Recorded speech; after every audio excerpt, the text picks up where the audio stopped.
All right, Nick. So it's the next day. Yes, we have just watched and done our drinking game for vampires, and we were very hungover. Had a very late night. It is now, I think it's probably 5-6 hours since I fell asleep. Yes. I've been up for probably 2. So I'm running on, I think in the last 2 days, maybe a collective of like maybe 7 hours. Damn. I got the tea in hand. I got the drugs coursing through my veins. Hopefully they kick in soon. I have a pounding headache, and you know what's not going to make it better?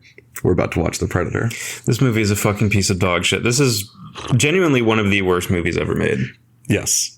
Yes. Yes. And it's kind of funny because we've said that probably during, I think, 3 of the 4 episodes we've recorded so far. And it is true for all the ones we've said. We are starting with quite a banger, like, lineup. Yes. You know? But this really is the creme de la creme. I don't even... yeah. Anyway, if you haven't seen The Predator, you know, you're about to enjoy it along with us, I hope. One of the most entertaining bad movies in a way that it really does hurt your head. But like, I was able to sit through it. You know, my head wasn't spinning like it is with some other stuff. But anyway. Yes, it's more baffling than anything. I mean, there's not a single thing in here that is done well. No. And you're about to see this. I'm really excited to rewatch this for the third time in my life. All right, shall we get going? Yes. Right. So we have the movie at 0 right now. Yes, at 0 seconds, and I'm going to count, and on 3, I'm going to press play. 1, 2, 3. 20th Century Fox. Is this a rights issue movie? I don't think so. I don't think The Predator really had a lot of problems. It was just that people didn't know what to do with it. Okay. It makes you wonder, because some of these movies, like, when you watch the movie, you think, okay, Shane Black is coming off of, he did the Iron Man 3, like, he made a lot of money. He then went and made his, you know, One For Me movie, The Nice Guys. Mm-hmm. Pretty sure it, like, really bombed. At least commercially. Yeah. Yeah. I know a lot. I like that movie. Yeah. No, yeah. People like it, and it's good, whatever. But, it, you know, I definitely lost money. Oh, probably. And then you see Shane Black is making a Predator movie, and you're like, okay, here we go. You're like, he was in Predator. Yes. Sure, maybe this could be good. Yes. And you're not expecting him to be a complete hack fraud. So you're like, okay, there must be a reason this is happening. And you're also not expecting this to start off like Star Wars. When I saw this again on the rewatch, I was like, what the fuck is going on? Yeah, this is definitely like, as I was watching it last week for the second time and for the first time in 5 years, I did not remember this starting out this way, but it sort of started kind of coalescing, like once he crash lands and, you know, the humans find him. But yeah, this opening is very strange.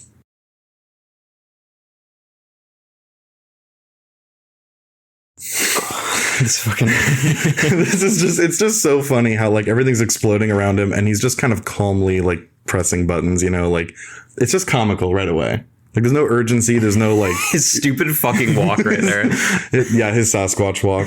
Yes. So one thing about this movie that really pisses me off is, so this guy is definitely a dude in a suit, just like all the other movies, which I like. I like that they cast like a 7 foot tall African dude to just play the Predator. At some point in the movie, spoilers, they just replace it with like a fully CG dude who's taller than him. And obviously you can't cast a dude who's 10 feet tall. He's not going to walk on stilts in today's time. Yeah. So we go to a scene that makes zero sense when you think about it, because this guy is an Army Ranger. So Army Rangers, you know, sent into combat zones to like, you know, secure areas in like the Middle East currently at this point in time, because this is like 2019, I think. This is current day. This guy is a counter sniper, he says, at a drug deal in Mexico. Yes. Why would an Army Ranger be here? Why would multiple people it is here? all you really need is just some reason a military man is literally anywhere in the jungle. There's many jungles and there's a lot of wilderness all over Earth. But yeah, you do wonder. It's one of those things where it's like, why they did like no research. You could say he was like, I don't know, like a Navy SEAL or some guy who's like covert ops or something. And that would make infinitely more sense. I think it's really funny that he still like does the job. Like this opening scene, the point of it is you got to learn like, okay, so who are we spending this movie with? And you're watching this guy who a spacecraft flies over him, something that if you saw it, you'd be like rattled. Yes. And he still takes the shot, you know, like it has to show like, okay, this man is like, no matter what's happening, he's still a professional, right? Very silly the way he just shoots him, then goes back to the spaceship. Yeah, why would you look through your scope at the spaceship? Yeah. Not just take your eye out right towards him. I did not notice the first time or the second time, because when you watch this movie, when the Predator walks by that like escape pod thing, you notice it, and then you see you see a pod like jettison from the ship, and you must think, okay, that's him. I love the time cut, by the way. Like he wakes up, like there's no reason he should be passed out, by the way. He just like fell down a hill, and it's like, all right, blacked out. Most people don't pass out. And he also just looks normal. Yes. Yeah, he's not like disheveled in any way. Yes. Like the first one, it's like, you know, they change over time and look more messed up. Yes. This guy just fell down. He's just like, yep, completely normal, even though I blacked out. He's moving fine. He fell so hard that it knocked him out, but he's also completely healthy and like perfect to start like scoping out the area and find the Predator. They just like rubbed some dirt on his forehead. They're like, all right, Boyd. He plays Quinn. This is Quinn. The names in this movie, by the way, are fantastic. Everybody has like a Tumblr name in this movie. Yeah. Do you remember the team's names? Dude, I've seen this movie very recently and I do not. You'll see. We'll get into it. Yeah. I mean, there's like a dude who's like named like Tennessee or like Nebraska or something. Nebraska. Yep. Okay. And that's that's an Alien tradition, right? Like every movie in the Alien franchise, there's like a character whose name is a state. Really? I think so. Yeah.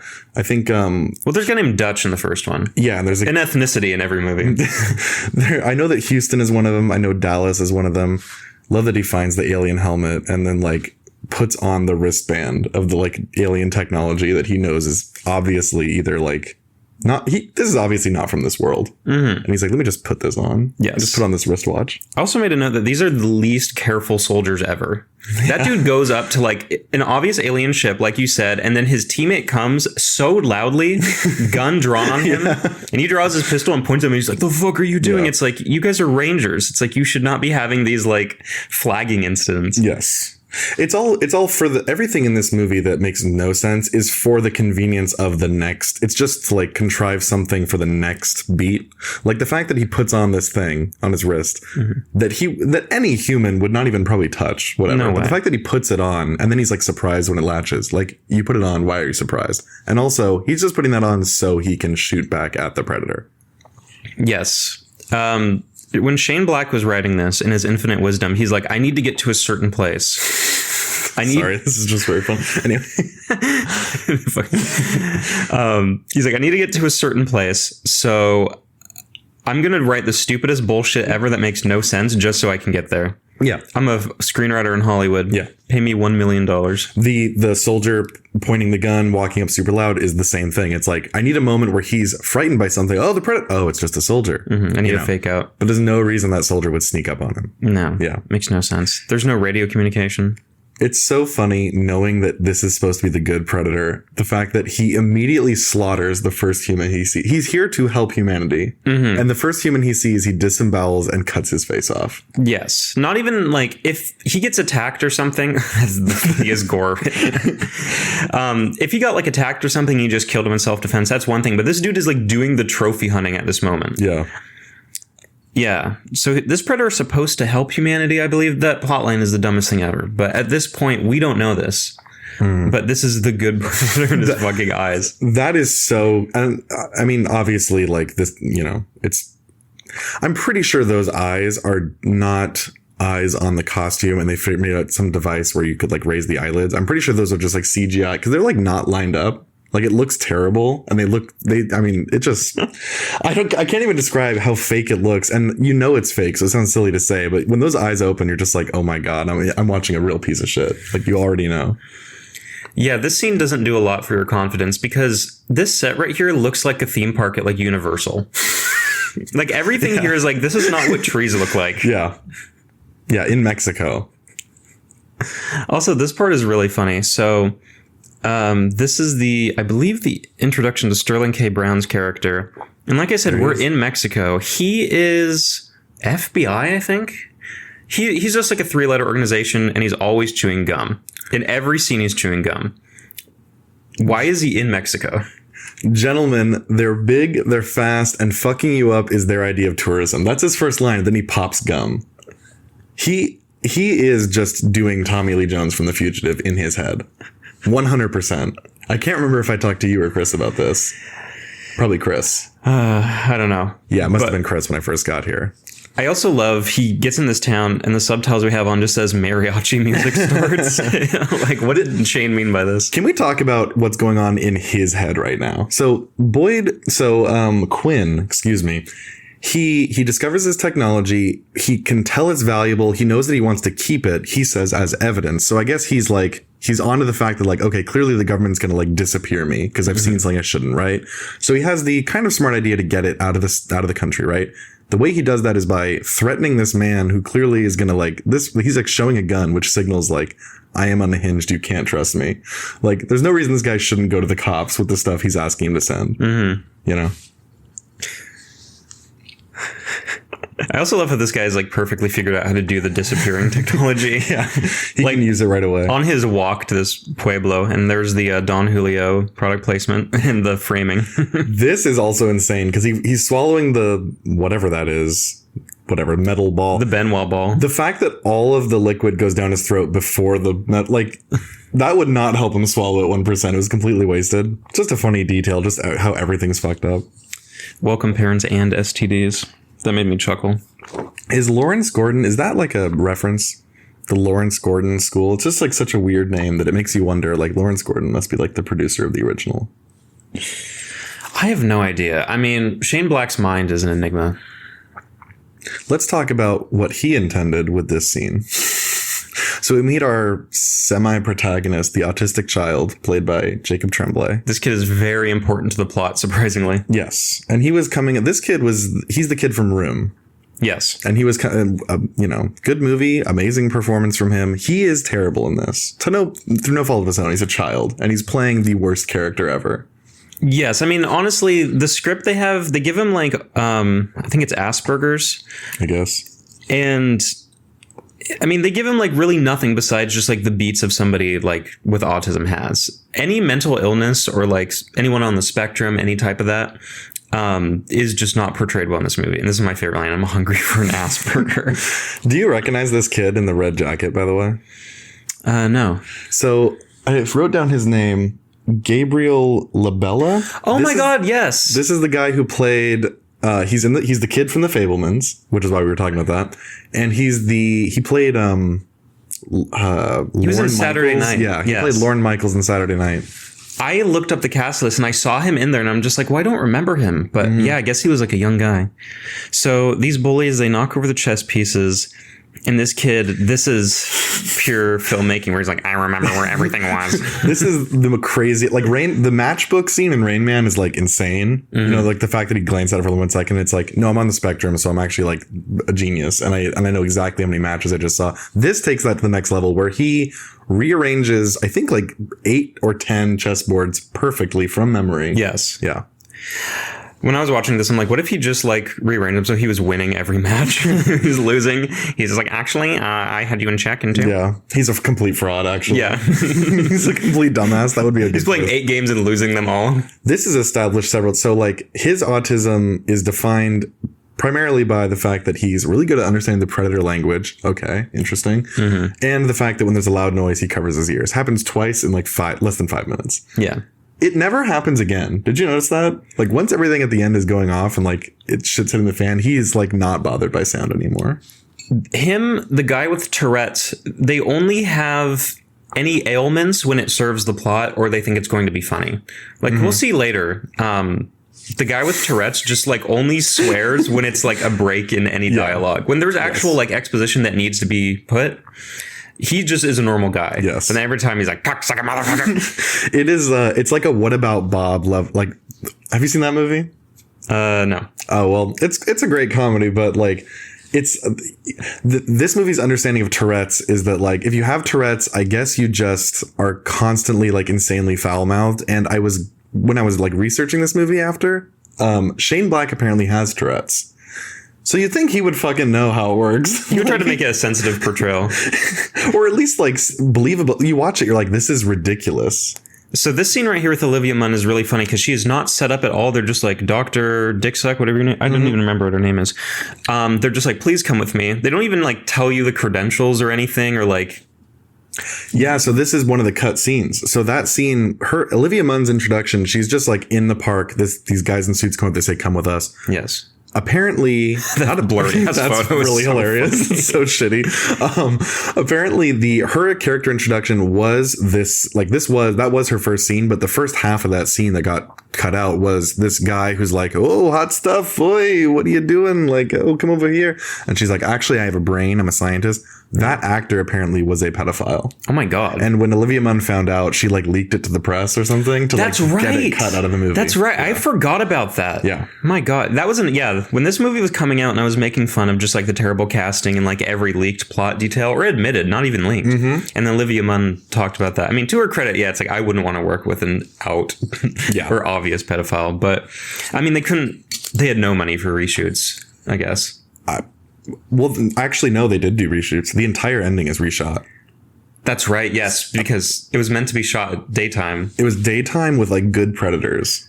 This movie, like the first 2/3, I guess, are generally what it was intended to be. Just like, just edited in a blender. Mm-hmm. But the last, like everything once they get on the ship at the end, apparently is like completely reshot. So damn. Yeah. I also love that this mom buys her kid 2 Halloween costumes. My mom would never buy me 2 and have me choose. She'd be like, you're going to be a pirate. Yeah. You're going to be Superman. Life is tranquil. I'm so distracted watching this because this just looks like our friend Colton.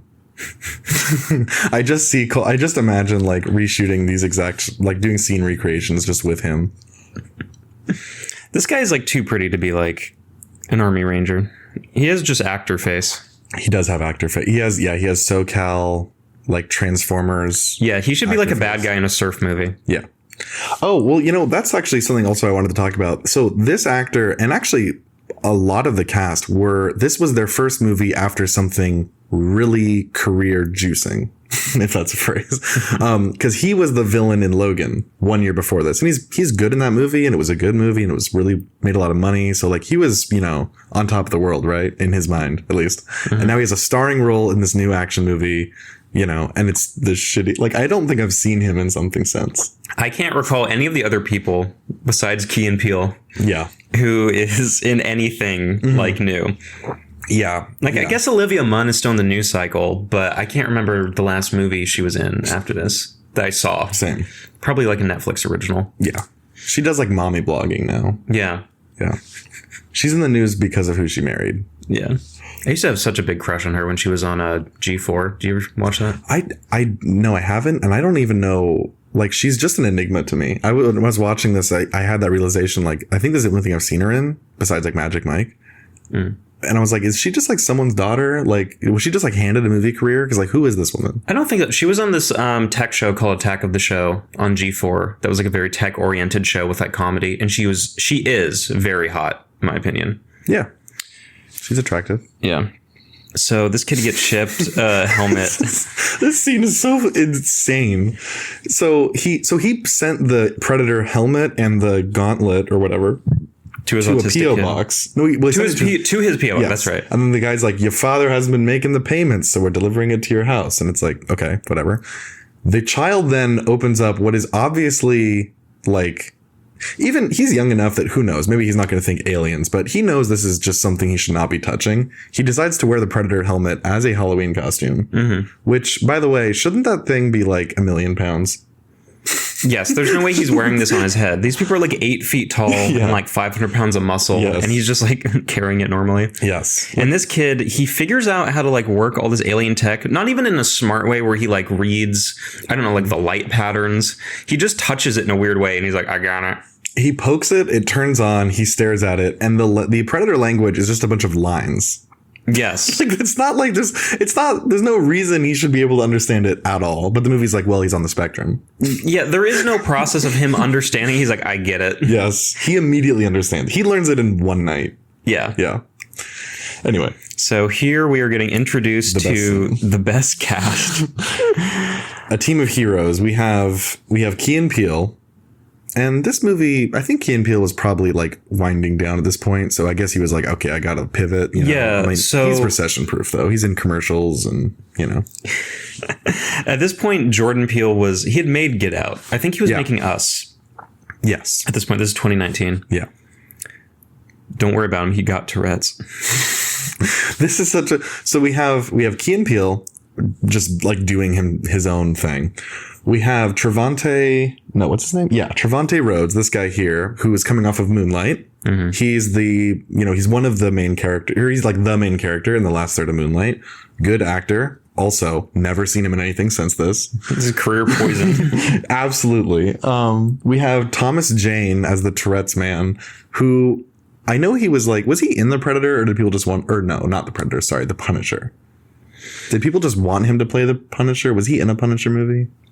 Now that you mention it, was he like the bad guy in the in that one, that like really muscular dude in like that apartment fight scene? In The Killer? What are you talking about? The Punisher. Well, I haven't seen any Punisher movie ever. Why did you mention the Punisher? Because Thomas Jane, I'm just trying to go over, I'm like just looking at this cast. I'm looking at the team and I'm saying like, okay, this guy's on Game of Thrones, makes sense why he's in the movie. He's also the guy in John Wick who kills the dog. Oh, yes. Yeah, he's the shitty Russian son. Yeah. Like, it makes sense why all these people are in this bus, except the two in the back. We have this nameless, faceless guy, Augusto Aguilera. Really? Maybe he's a singer. I don't know. I don't recognize him. He's there to die. He's the least charismatic person, this guy. By far. Yeah. Yeah. It's shocking to me that he isn't like killed off in the first scene, because he is given zero personality. Like, all of them have like a thing.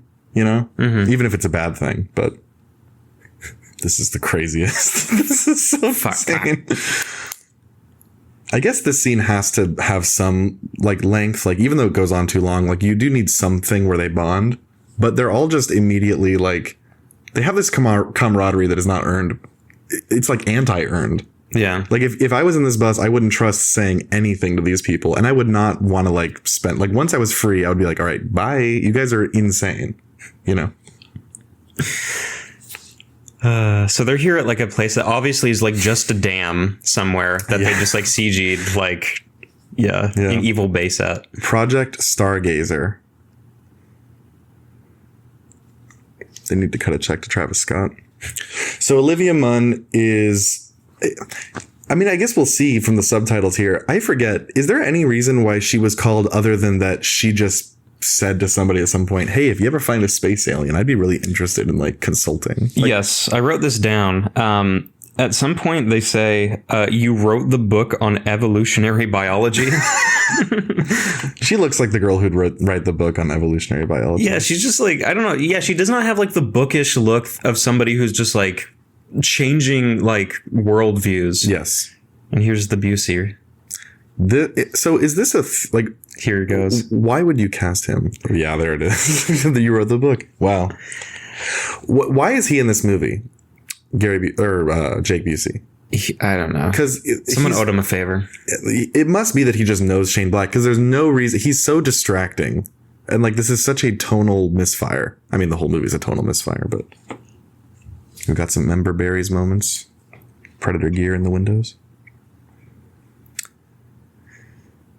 Every scientist in here is like an evil scientist too, but they don't look like it. It is like just revealed later. They're like, we're going to do evil tests. Yeah. What are they trying to do? Are they, because they're not like dissecting this guy. They're just like, they just want to know why he's here, right? What's the evil? Oh my God, that stare. That's. Would you like to meet a predator? When he turns around, that needs to be a GIF. I have a lot of ideas for what I could do with that. That is like such a creepy face he has. This is an interesting scene where Jake Busey can definitely see over this wall as they strip.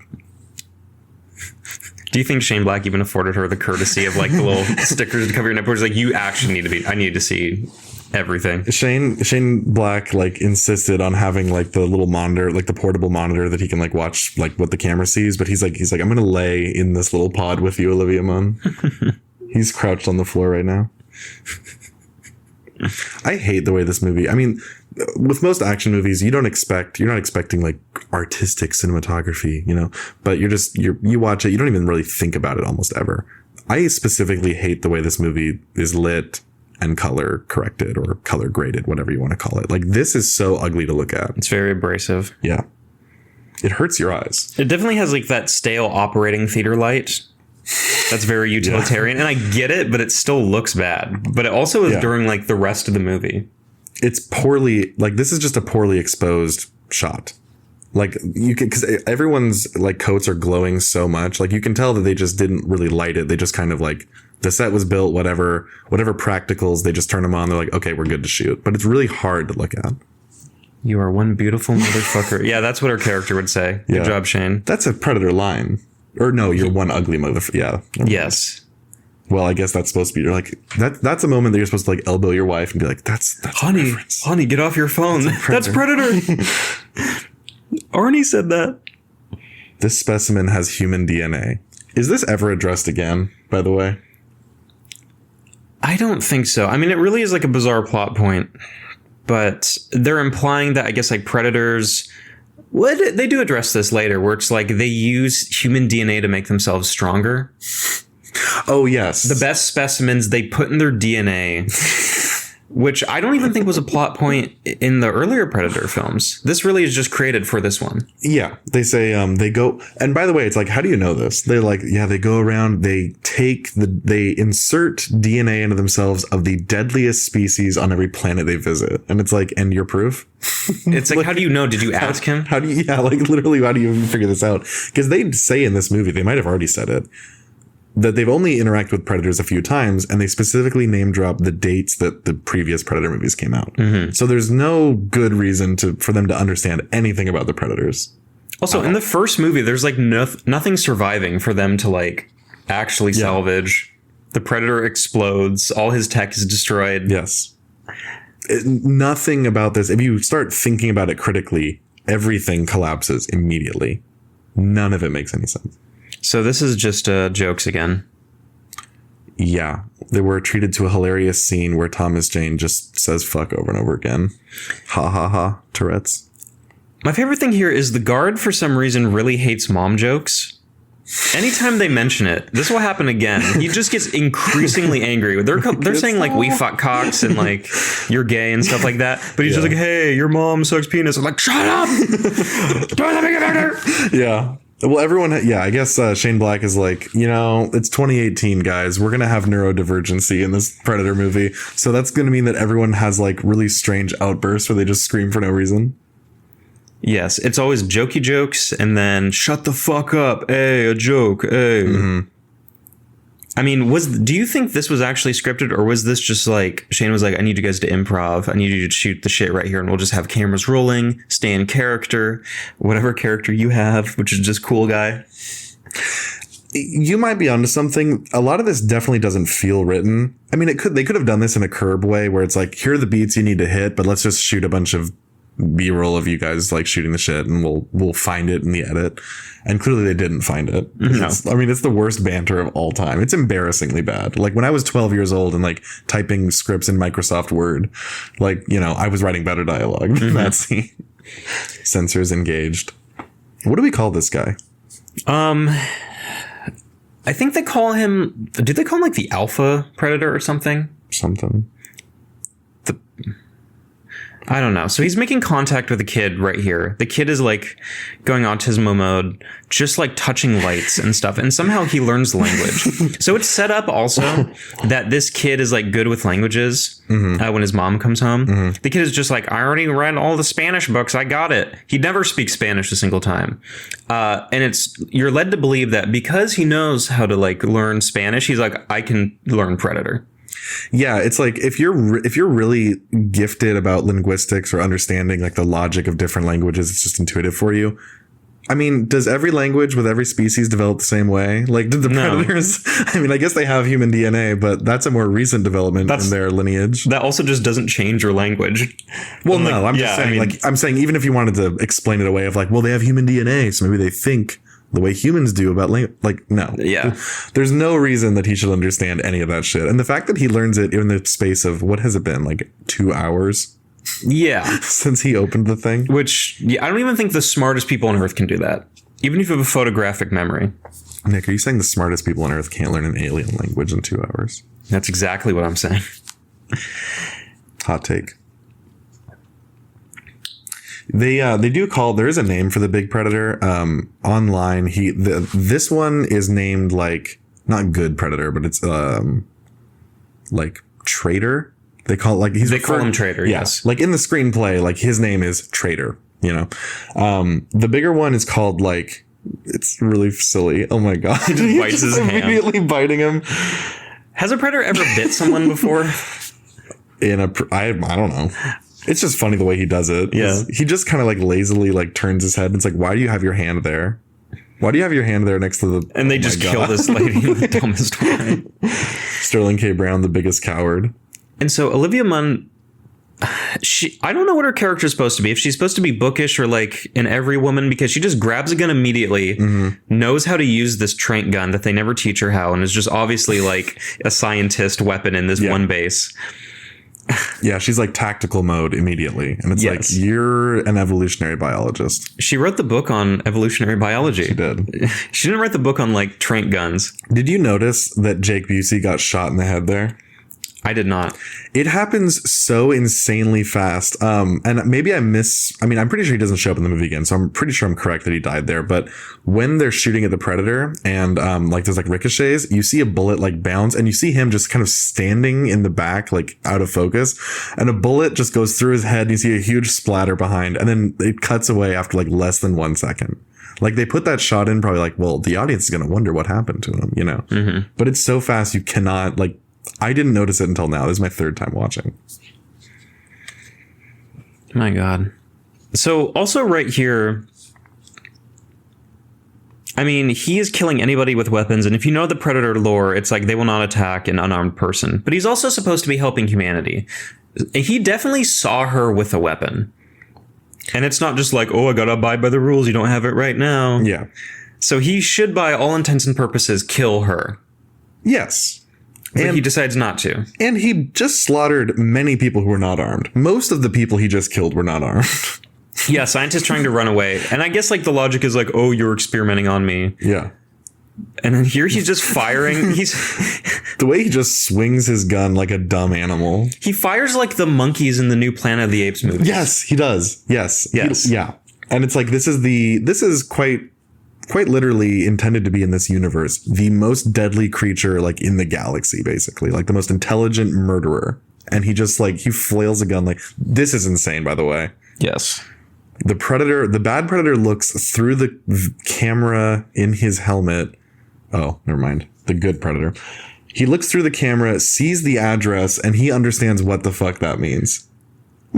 So do all predators just have like body cams, I guess? Yes. So that connect to each other. It's like they don't need to like hack in and be like, oh, I'm getting access to another dude. It's like you can just see everyone's vision at all times. This is so funny. It's falling down steroids. Just out of context. I'm sorry. Anyway, you were saying? I mean, what the fuck am I even saying about that? She has her like gun at the ready. Like she's kind of like trained to like clear corners and stuff, I guess. There is no rhyme or reason for her to know, like, have her gun at, like, the ready and all that. Oh, never mind. He is alive. He did get shot, though. Yeah, in the stomach. I was like, I didn't think he died yet. There is a dude who gets shot in the head in that scene. It is very funny, but damn. Okay. He is alive. Unfortunately. And he's like, oh my God. The guy's helmet pops off and his head splats. It's so silly. And I'm sure that Shane Black was like, oh, this is going to be a real predator. Like, we're going to, you know, like, this is going to be one that, like, makes you, like, your stomach sick, you know? But every kill is, like, completely laughable. Yes. And funny and not at all, like, I don't know, jarring. Like, in the first movie, it's like you see, like, Carl Weathers get his arm cut off. and you're like, oh man, that's very like gruesome, and he's gonna like get killed, or usually he'll get shot through the heart, hung upside down, like skinned. And you're just like, oh, this is terrifying. Yeah. In this one, it's just like he's punching people. Yeah, it's like Looney Tunes logic also. Yes. Like, yeah.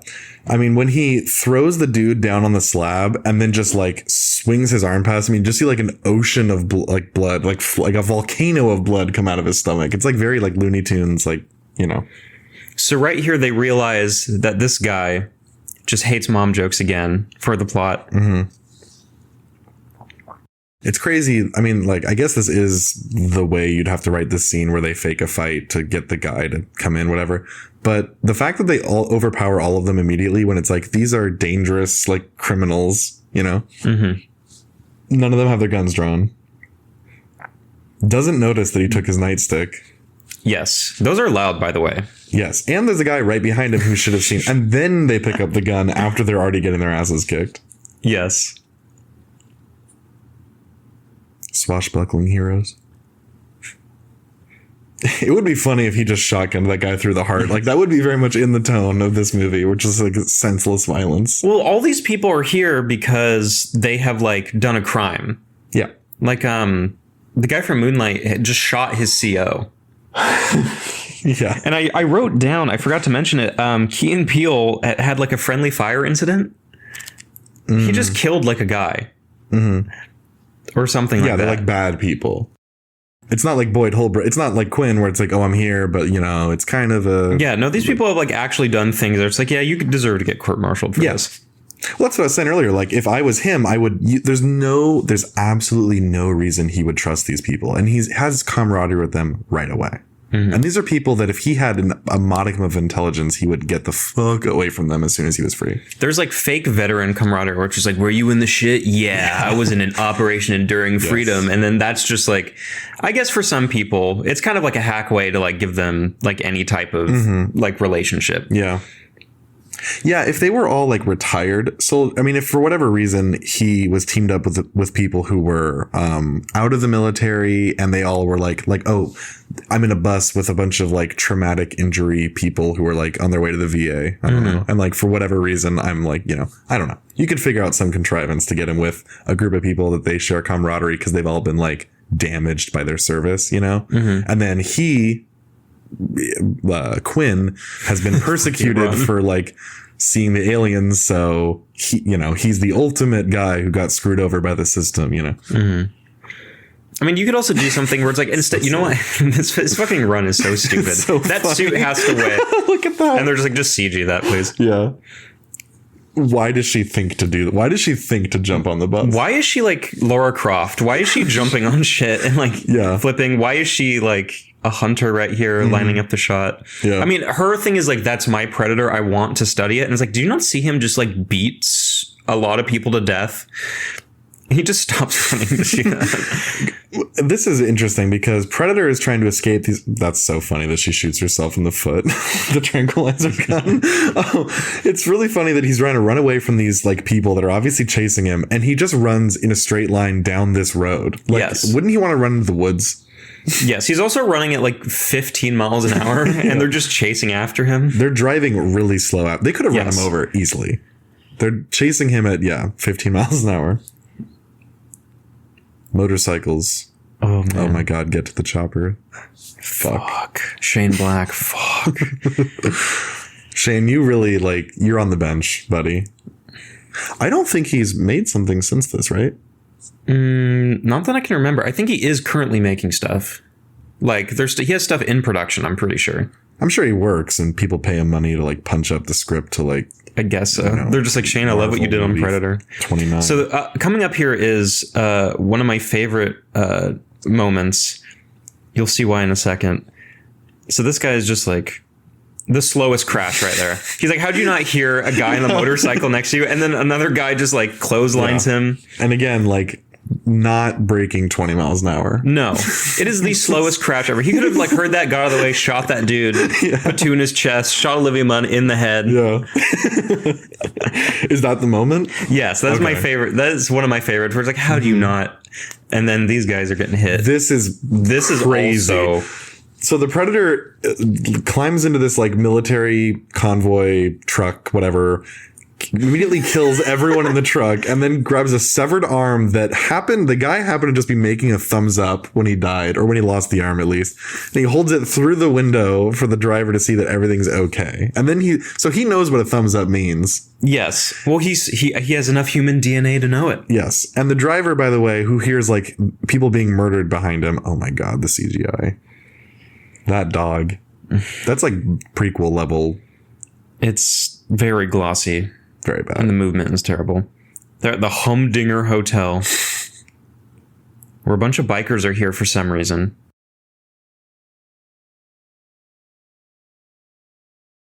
I really don't know where to begin with how misguided this scene is, because why did they say so she chases the Predator because I guess the logic of it is that like she's invested in him not getting away because she knows how dangerous he is for no reason, right? Or at least she saw how quickly he killed everyone, so she's like, he can't get away.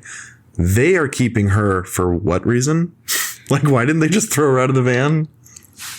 I mean, I guess it's just that she's a human and they have some sense of like veteran duty where it's just like, we gotta protect people. I'm drinking beers. The bad guy pointed a gun at you, so now we're gonna trust you as well. Also, everyone in this movie very trusting. Also, Olivia Munn doesn't have any reason to go after the Predator. She doesn't have any duty besides she's like, I want to study him. Yes. It is completely just, what's the word I'm looking for?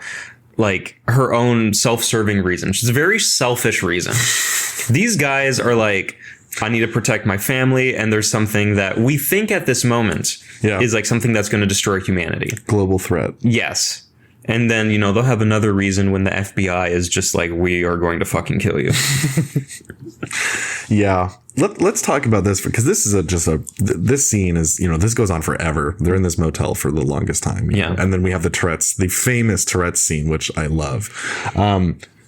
The Predator, the good Predator, the first Predator who came to Earth, the one who's being chased, the traitor, as they call him, he is trying to save humanity, I guess, from ourselves.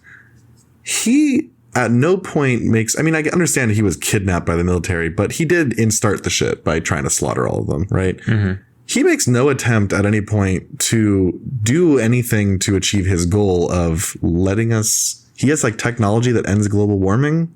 What does he have? Yes, that's a plot point that comes in later. It's so dumb. I mean, he's just shitting in the woods somewhere. Like, what's he trying to do? Yes, he has his like, I mean, I guess he's maybe trying to get like his technology back, but I mean, he still has Predator stuff. She kind of looks like the cover from Prey there. An actual good movie. Damn, I wish I was watching Prey right now. We should just watch all of the Alien and all of the Predator movies. They are interesting. I mean, most of them are bad. Most of them are like actual disease movies. Most of them like give you lupus. This is a great scene. Right here. She does end up pulling the trigger, but it's just like, you had no problem like having a gun earlier. I don't hate the idea of this moment of we're kind of testing out like whether or not we can trust this person, whether she's like safe to have a gun, you know, because like I guess they've just decided she's part of their team. But the absolute lack of chemistry she has with anybody, I mean, all of them don't have chemistry with each other.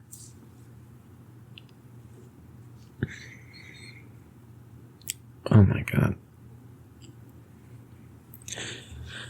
Kind of hypnotic, isn't it? Yes. I mean, there's only so many times you can say, okay. I didn't realize the scene came up right here. Well, thank God it saved us, because we were both going into a death spiral of like just suicidal ideation there. Yes, I was drawing a blank of how many times I can say this movie sucks. But yeah, at this point, they're doing like a curb bit, basically. It's just like, you said eat my pussy? No, I said pushy. You were talking about eat my pussy?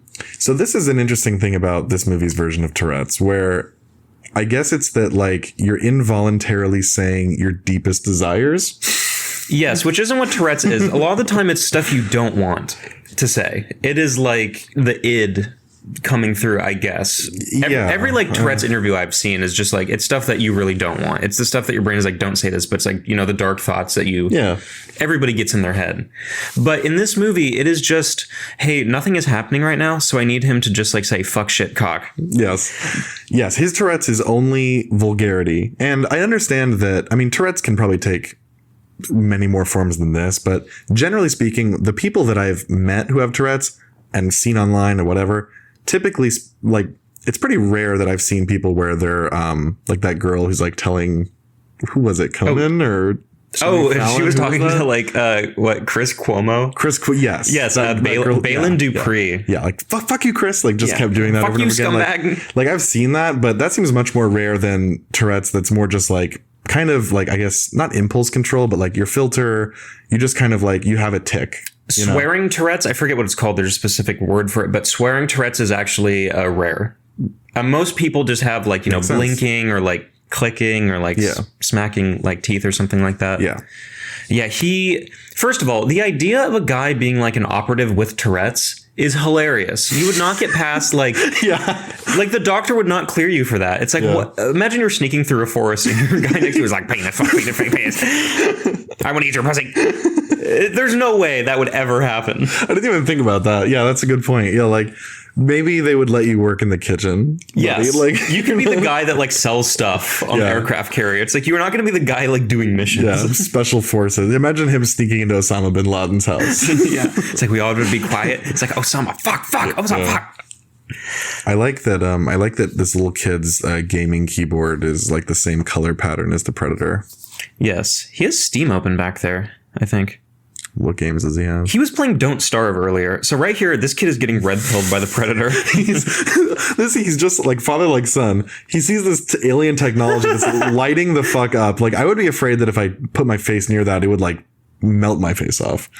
And he just puts his face into it immediately. No thought, no hesitation.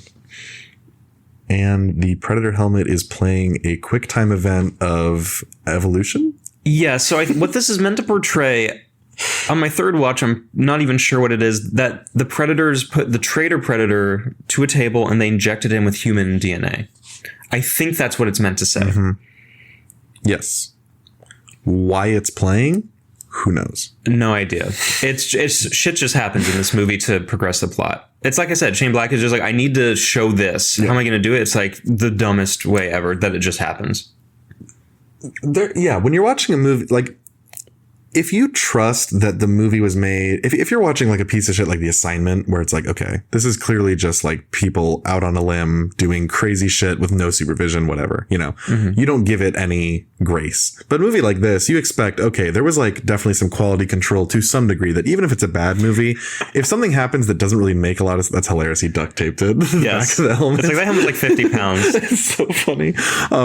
Anyway, when you watch this movie, when things don't really make sense, like the Predator helmet just lighting up, you kind of instinctually you go like, okay, I don't know why this is happening, but I'm sure I'm going to learn. So I'm going to not even worry about it. This movie is full of those moments, but they start stacking up because nothing. Oh my God, Thomas Jane.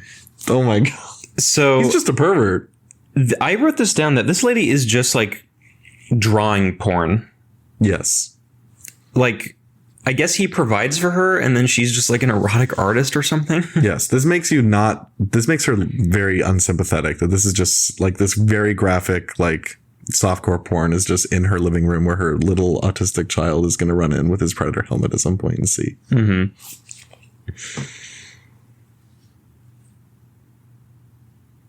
Oh man. Everybody's outfit in here is so bad too. Key and Peele's like ascot or scarf. Yes. Everything is just like, I'm a rugged dude. It's like a dude on Yellowstone. Yeah, these are very Yellowstone outfits. Yes. Especially Boyd Holbrook. And then she just flags everybody, which is really funny. Yeah.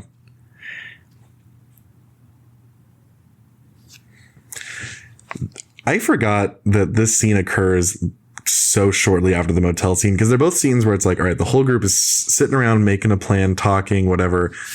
The humor makes you want to hurt yourself. Yes.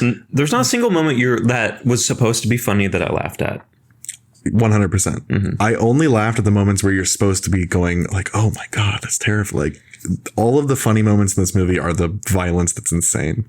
All of the cartoonish violence. I do laugh at the violence. I mean, the violence is funny. It's not redeeming. It's so badly done. It's insane. There's a scene coming up that is hilarious. Yes? Yes. When the kid's out. Because this scene is very just fucking boring. I'm pretty sure I woke up my neighbor because I was watching this in my bedroom, and I have like on my bedroom, the walls are insanely thin. Sometimes I hear my neighbor like quietly talking and I go, oh my God, they must hate us. Cause we are like, cause I'm just a naturally loud guy anyway, you know, but whatever. While watching the scene where the helmet blows up the house, I like scream laughed so hard because I completely forgot about that moment. And it's so insane that he's like not fazed by it. Yeah, so right here, she's lore dumping about all the stuff I said at the beginning, that he's like a counter sniper. He has like 13 missions on 5 continents. And I'm like, I don't think that's what the Rangers do. She's like proud. She like hates him, but she's like proudly giving his credentials. She says he's a lousy husband, but he's a great soldier. And it's like, that sounds like something like a drill instructor would say. It's like, you're a great soldier. Not anything else. It's like... I hate him. He's the worst, and he left me or cheated or who knows. But I don't even a damn good soldier. I don't even think he did anything bad. He's just like not. It's like the thing of just like, you know, in Apocalypse Now, just like when I was home, I thought I was back in the war zone. It's something like that. But it's like, it's It's the Axel Foley thing of like, you were a cop, so you couldn't have been a good dad. Yes, they have to make him be bad in some aspect. Yeah. Also, I was talking about this. It's like so crazy that he points the gun at him. Why would you do that, first of all? But I was watching this and I'm like, whose camper is this, first of all? It's like he's just in the camper at some point. I guess it's his because of like the weapons. But it's like, so he just has a house and like an RV. Yeah, it didn't even occur to me. I mean, this movie goes by so fast. I mean, with the exception of the stand around talk scenes that we are thankfully now done with. Everything is so quick. You don't have time to even process it or question what's happening. Yeah, it's really not clear where they are. Also, these bullies instantly know it's the kid they were bullying earlier, even though he's wearing like different clothes and has like a big helmet on. He says that at one point. He says like, they're going to know, because when the mom holds up the 2 masks, she's like, which one do you want? He's like, they're going to know it's me anyway. Like, I can't hide. And it's like, oh my God. This is insane. One of my favorite parts. So a child knocks on your door. Oh my God. Right through the heart, blows up his house. That's such a funny detail. And then, by the way, like an explosion, slam on the brakes. That's got to be the Predator helmet. Yeah. Like, you know, it couldn't be anything else. Well, I would think it's the Predator blowing shit up. I wouldn't think, oh, that must be where my son is carrying the helmet down the streets, you know? Yes. Also, the implications that a kid has just killed somebody. And he's like, what? He's aware of the fact he just murdered a man who... Yeah, shouldn't have thrown a can at his head. He doesn't care. This kid is a stone cold killer, just like his dad. Yes, his heart, it's like Hannibal Lecter, like his heart did not go above like 60 beats per minute. Craziest scene ever because it's Halloween. There's tons of kids in the street. He rings the bell, no answer. Dude upstairs is like, get the fuck out of here! And like throws an empty can at his head. And then the fact that the rocket goes through his chest into the house and then blows up like... Just the most insane fireball. This is a scene I wanted to say. So some of them are in the RV. Some of them are like in his car. Yeah. The black dude just steals a car. He's just in a cop. That was a cop car, wasn't it? Yeah. I think like a security car. Okay. Also, this part, I just realized watching this, the dog is here. They set up this dog in the beginning. He walks by it like a random fence and like covers his ears. He's like, loud noise. Why is this dog here? This is a different location. For the purpose of the scene? For the purpose of the scene. I mean, also, it's like...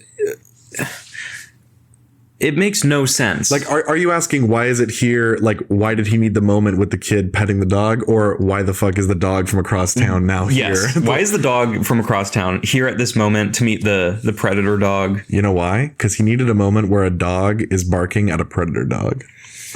That's why. The good versus evil. But these are supposed to be his good dogs.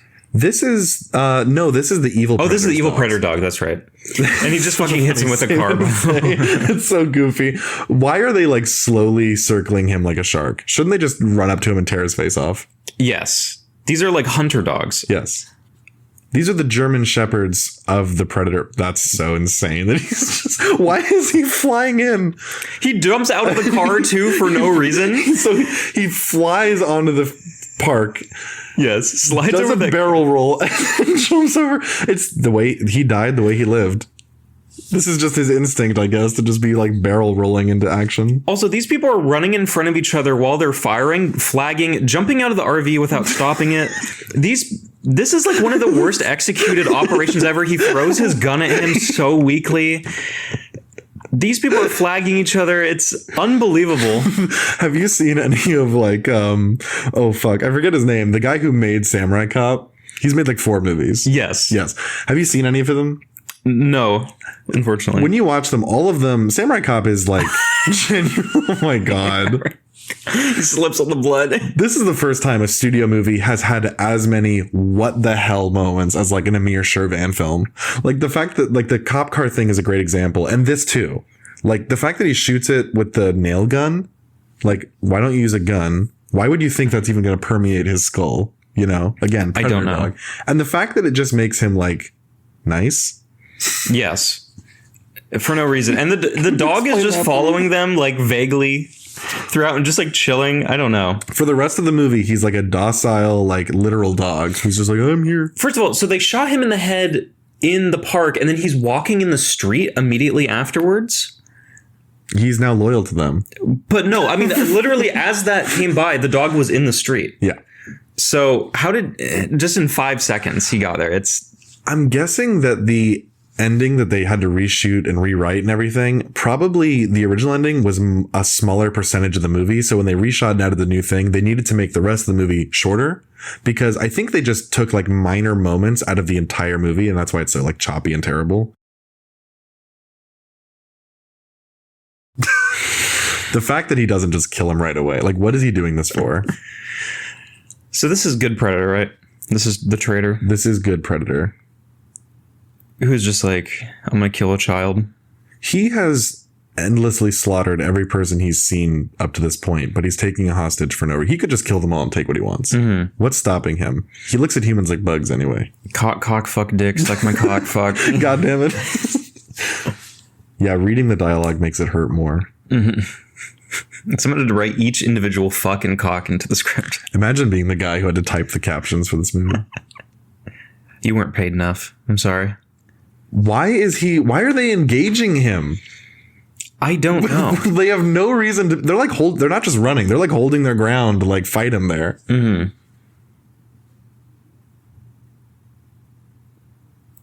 I was naked and unarmed. He walked right past me. Where are they even at the school?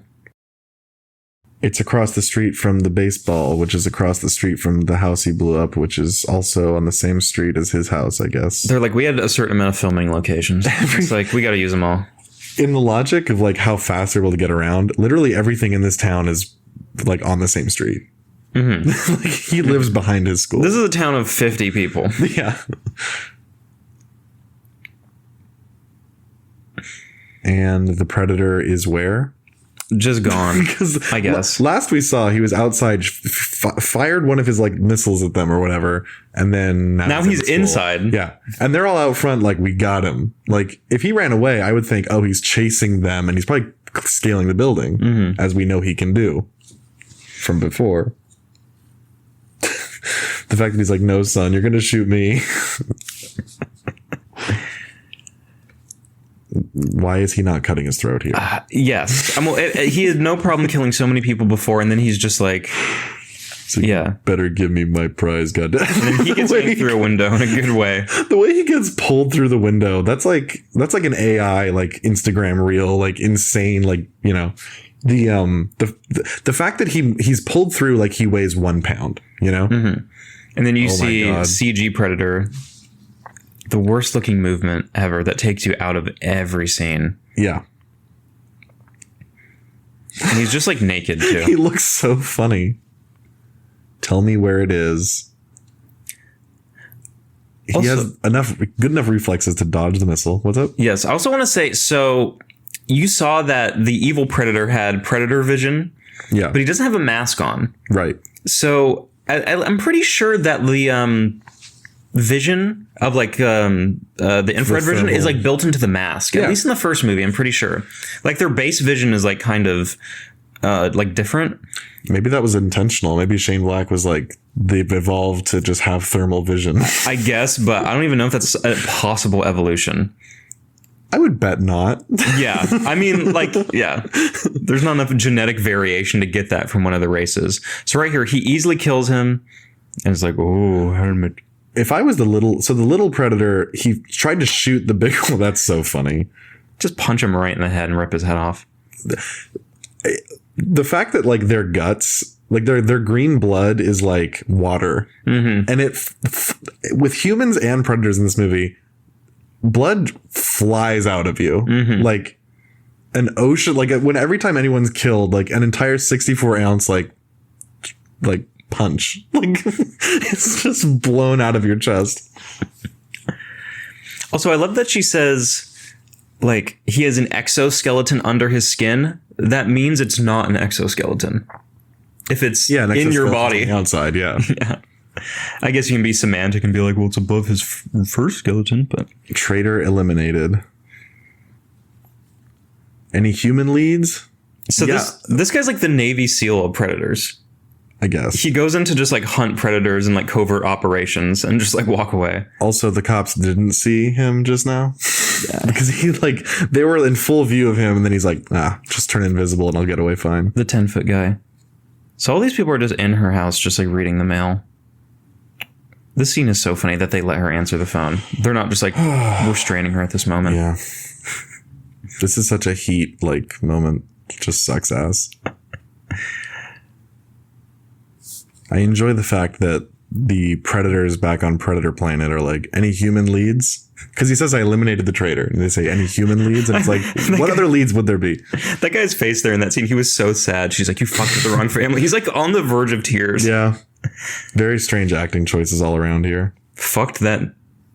I can't say it. I almost said it. Said what? You're right. Yeah, it was a normal word. Fuck that individual up. Yeah. It's dangerous just reading the subtitles. Because my first thought is to just be like, oh, that's a funny line. I'll read it. And then I'm like, hold on. Wait, did he say fuck that up? Yes. Oh my God. I tried to avoid saying it so we didn't have to edit that. But... Listen, we're quoting the movie. Yes, we're quoting. This is no different than when I was reading 12 Years a Slave in high school. You were hitting them ends. But how do they know this? He says the kid was using it. He thought it was a video game.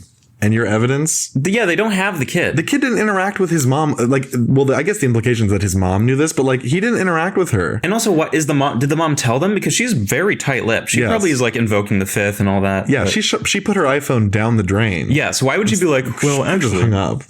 Yeah, I don't know. That's that line. What I wrote it down. It said, "Use a little sensitivity. His son's retarded." Yeah, this is a great moment. Yeah. He's like, hey, language. And he's like, yeah, don't say that, man. His fucking kid's retarded. And it's like, haha. He lit up one of his own vehicles back in 2009.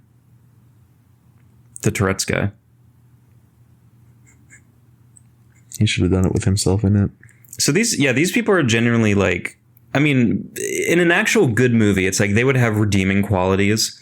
But this dude is just like killed his own men, has Tourette's. It's like, what am I supposed to like about him? Yeah, it's like we're the misfit toys thing. But again, they're all like completely despicable, like horrible, obnoxious, like crazy people. I think this is the one moment in the movie that they speak. Him and his son. Yeah. Yeah, there's a part near the end, I think. Well, I mean, in the lab. Yeah. Yeah. I mean, really, there is like, you know, this is meant to be the moment. I'm just like, finally have a moment with my son after like an hour, I think we're in at the moment. Such a bizarre moment here. Shane, a lot of Shane Black movies, there's usually like a kid, there's usually like a violent situation. He writes action movies, crime movies, whatever. There's usually a kid, often played by Jacob Tremblay, especially. But this is in Iron Man 3. This is in The Nice Guys. This is in, I believe it's in Kiss Kiss Bang Bang. There's always like a kid who has like a weird moment of like, what's it like to kill people? Or like, you know, some kind of thing of like, I want to learn like about your ways, whatever. And it's interesting because he is a murderer now. Like earlier tonight, he blew up a man. And he's fine with it. He even like tried to intimidate the other kids too after he killed him. He has already forgotten about it. That happened 20 minutes ago. Yeah, this guy's trying to fuck Olivia Munn. They're all so interested in her. Well, they haven't even, are they like, oh, we've been on the inside? Is it like that kind of thing of like, you're the first woman I've seen? No, I think it's just that she's a woman, honestly. I mean, Shane Black is like, he's just like, I need there to be like some sexual tension. She's not going to entertain anything. Yeah. But yeah, he's just like, there needs to be something.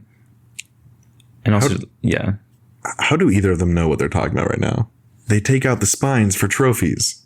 How do either of you know that? You both learned what a predator was today. Yes. And she's the predator expert now. Yeah. They're like swapping knowledge when all she was told, literally she walks in the lab, she sees the predator. Sterling K. Brown says something like, oh yeah, they're badass. You know, we have to, they killed people in 87 and 92, whatever. That's all she's heard, but she's like the expert. Mm-hmm. Everything in here is so contrived. Can we talk about Fred Decker? Yes. Because right now this is kind of a lull. So we were talking about disease movies earlier. Uh-huh. Fred Decker made the original disease movie before I knew the term for it. So I'm a big RoboCop fan. Uh-huh. One of my favorite movies of all time. Perfect movie in my eyes. Mm-hmm. RoboCop 2 is bad. Sorry. This is just Space Dog. So crazy. Anyway. RoboCop 2 is a bad movie, but at least, has some people who are like, yeah, it's not as good as the first one, but there's some redeeming elements. Sure. Fred Decker directed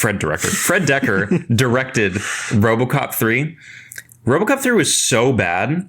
My brother and I were talking about this. He was just like, oh, what's that movie you hate?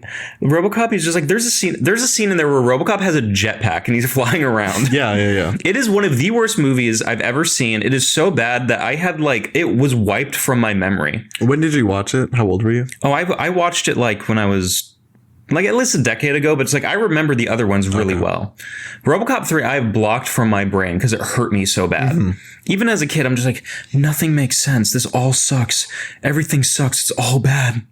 Yeah, when we were making, when I was making my tea before we sat down to record this, I was kind of thinking about it. Like the disease movie, I think the feeling, because people can relate to it. Because like I said, I've told many people this theory, and a lot of people kind of go yeah, I have, something that when you're watching it, you're like, I can't keep looking at this or I'm going to get the flu. Mm-hmm. I think what really is happening is that when you watch something that makes so little sense that your brain is if you try to understand this or you try to think critically about it, you're going to make yourself dumber. So your immune system is protecting you from the movie. Yes. Yeah. And the Predator, I mean, my God, this is one of the best examples of that. They're just torturing these people, lightly torturing. Why did they take so long to arrive at the house? Or wait, no, where are they? Are they just on some farm? Yeah, where the fuck are they? I mean, they probably said what it was, but I wasn't paying attention to this. I don't think it's explained. I think they literally just, because they're on the road and they pull over and stop somewhere, but they don't show it. They're just there already. Mm-hmm. So he brings up Twinkies for some reason. That probably was a product placement. I don't think you can just do that. How long before climate change renders this planet unlivable? 2 generations. That's not even true. How does Sterling, again, how does anyone know anything? How does he know this? He's already aware of Good Predator's mission to save Earth with this metal ball that I guess, I don't even know. Forget any of that. How does he know what the Good Predator's mission is? Yeah, he didn't talk to him. Yeah. They didn't communicate. And they don't know the language. Only the autistic kid knows the language. Yes. They just threw him on a slab and then he broke out and ran away. He's also talking about how they want to swoop up all the good DNA before we go extinct in 2 generations, which is funny because 2 generations is 40 years. Yeah. It's that's not even, I mean, even by every metric of people that are just yeah, climate change is going to, irreversible. It's it's way longer than that. Yeah. I mean, yeah, all of that aside, even if climate change was going to kill every human at a certain point, why would you want DNA from a species that is obviously insanely weaker than you? Like, yes. What do humans have the edge on? Because stabbing right through the dick. I forgot about that. Every kill is... Oh my lord, that looks terrible. So silly. He was freaking on him. Yeah. It really is just... That looks so bad. Why would he even think to do that? No. It's... Why do you not just cut his head off? Yeah, so he has like, predator vision right here through his eyeballs. He doesn't need the helmet anymore. This really is the vision, like, really like hack video games where like you need detective vision. Yeah. Like the Arkham Asylum games and all that. Yeah, he has detective vision. He has detective vision to progress his plot because he's playing a video game because it's so easy for him to just kill people. There's some contrived like diatribe about how humans are uniquely cruel and the predators want to assimilate with us to learn how we're like so efficient at killing or whatever. But we're not. And the predators are much better murderers. So like you'd think that idea wouldn't leave. You'd think it wouldn't get further than the conversation that Fred Dekker and Shane Black have when they sit down and go, okay, we have to write a Predator movie. Like, what's it going to be? You know?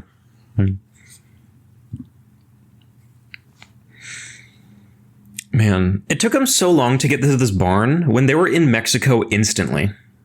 You ever think about that? Yeah. Yeah, they didn't track the plane coming down, and like that mission was like very quick. And then, Sterling K. Brown is just there really quick. Yes. From operating from the United States, flying in a helicopter. That also did not occur to me. Yeah, the ship crashes, and because the ship crashes, he wakes up with like the flames, like the ship's been burning for a minute. It can't have been more than like a second that he's unconscious because the predator is like still just climbing out of the ship. So yeah, Sterling K. Brown is able to arrive on the scene of the alien crash, the Roswell, 2 minutes after it happened. And it takes him several hours to just like get here. Why does he walk up to that point? I mean, like he could learn something from Frank Kitchen. And then the docile, this is so stupid. It hurts me. Yes. Like this makes me want to like physically hurt Shane Black. He deserves it. Yeah. Nothing crazy, but I do want to like smack him. Throwing up the grenade, which this guy then picks. Why does he eat a grenade? Why does he fall for this? Also, why did the nail gun lobotomize the dog? I don't know. And why did lobotomizing the dog make it literally just a dog who is loyal to protect the human? Oh my God. Damn. That's so silly. Also, did that guy not hear anything before of like him shooting? There have been multiple gunshots through here. Yeah. They're pretty close to each other. No one can hear anything in this movie. They're in different buildings, but it's loud. I mean... Guns are loud. Guns are... Even suppressed guns, which they don't have. But they are still loud. You could hear them. Yeah. Walking Dead. I'm just now realizing that quite literally every single time anyone in this movie hurts or kills another human or predator, it is absolutely laugh out loud hilarious. There's not one... Not even kill, just like inflicting pain moment that doesn't make you giggle. Yes. Everything is done for laughs. There's no weight to it. Yeah. In the original Predator, which Shane Black is in, it's like every death of the good guys, the humans, is like punchy and like has some like, weight to it. Yeah. And you're just like, oh man, this guy, I like you. You pick favorites. Like Jesse Ventura is cool as fuck in that. Yeah. Can we talk about this? So Shane Black... So the reason he's in the movie The Predator is that apparently they wanted, like the producers like wanted the movie rewritten, and Shane Black was, I guess, becoming known. He'd probably like sold the script for Lethal Weapon, I would bet. And he was like this hot new action writer guy. And for some reason, the deal was like, all right, we're going to hire you to like rewrite this movie. And instead of just you hanging out on set doing it, we're also just going to cast you in it in like a cameo role for like no reason. This part. Then they changed their mind and didn't have him rewrite it. What's up? Yeah, I was just going to say this part makes no sense. They just find a helicopter and steal it from a news station. Yeah. It's the same as the black dude stealing a car. They're just like, steal a helicopter this time. It must be really hard to steal a news chopper because I would imagine that it's either in the air or parked on a roof somewhere. Yes. You think of like, the roof and like downtown. Yeah. How did they acquire this? It is just a thing of like, we need a helicopter. So what happens? They steal a helicopter. It's like, they just did it. Yeah. Yeah. I mean, I think they do say like, we need a helicopter or something, but they just get it. There is no like, I have a plan of even like a little setup of just like go to the news station and like use your wiles to seduce the news reporter. I would bet money that during the writing process, there was a lot of like, I bet the phrase "fuck it, who cares" was said probably every hour. Oh yes, like during the outline process, because it's just so nonsensical and like I said, like everything has the logic of a Looney Tunes cartoon that it's impossible that they knew, like it's impossible that they didn't know this was going to be terrible. You can't be writing this and not know. You can't be that delusional. I refuse to believe it. So were they trying to make it, did they think it was gonna be like an action comedy? Definitely. Okay. Definitely Shane Black was like, I need to make this like funny, but it doesn't work because it's fucking stupid. It's so inept.